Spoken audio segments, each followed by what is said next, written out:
Ырчы Анжелика апасынын туулган күнүнө акыркы үлгүдөгү жол тандабас белек кылды. Кечээ 6 августта Ырчы Анжеликанын апасынын туулган күнү болуп өттү. Туулган күн ээсин жакындары куттукташты. Ырчы апасын Instagram баракчасы аркылуу куттуктап, эмне белек кылганы тууралуу сүрөт чыгарды. Сүрөттөн Ырчы апасына туулган күндүк белек катары жол тандабас унаа белек кылганын көрүүгө болот. Таманыңыздан өөп, болгон жакшылыгымды сиз үчүн арнай берем. Дүйнөдөгү эң сулуу, эң бактылуу айыммын. Туулган күнүңүз менен, деп калтырган Ырчы. Арстан Алай, кыргызстандыктар коронавирустан ооруган жок.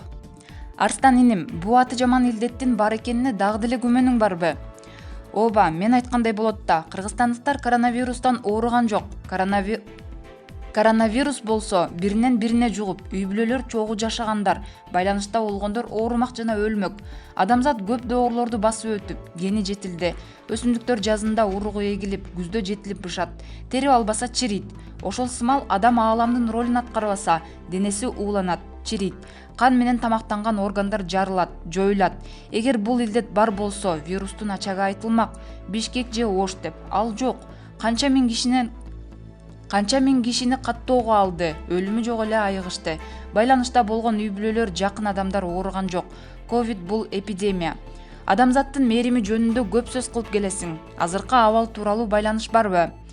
21-кылымда адамдын гени жетилгендиктен органдары чоң кызматка өтүү керек. Мисалы, көз тийип, сөз тийгендей, өпкө, боор, өт, ичеги карын, баш, жүрөктүн дагы көмүскө чоң кызматы бар.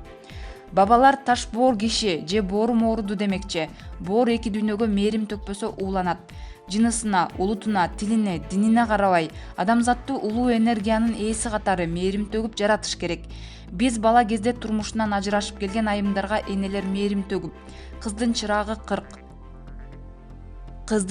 40, жолуң ачылсын деп багын ачып, бата берип коюшчу.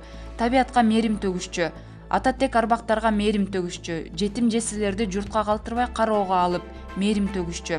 Азыр адамдын жан дүйнөсү жарды болуп, улутка, динге, аял эркекке бөлүп, байлык, бийликке берилип, арыздашып, атаандашып, эмоция калдырып, ушундай менен гана чектелип боору катыды. Мээрим болуп чыкпагандан кийин кан коюуланып, өпкө, жүрөк органдар жабыркоого учурайт. Боор сыяктуу өпкө дагы абаны тазалап, жашоону боеп туруучу кызматы бар. Аны медиктер биле бербейт. Дукту көтөрүп, сыйкырчылыкты иштетпесе өпкө караят, дем алуу оорлойт, адам кырсыкка учурап калышы толук мүмкүн. Адамдагы эмоция тууралуу да бир ой айткандай болдуң эле. Аалам, Ататек арбайлар жерге энергия болуп түшкөнү, абанын курамы коюу болду. Аны өз учурунда иштете албагандан өпкө оору көбөйүп отурат. Ал эми динге, байлык, бийликке, пендечиликке берилген пенделер табият койнунан жоюлат. Жок болот. Эмне үчүн балдар, өспүрүмдөр ооруган жок? Анткени өспүрүмдөрдө эмоция, дин, пендечилик деген түшүнүктөр жок. Ошондуктан алар оорубайт. Элди эскичиликтен, ашыкча эмоциядан боштондукка чыгаруу керек.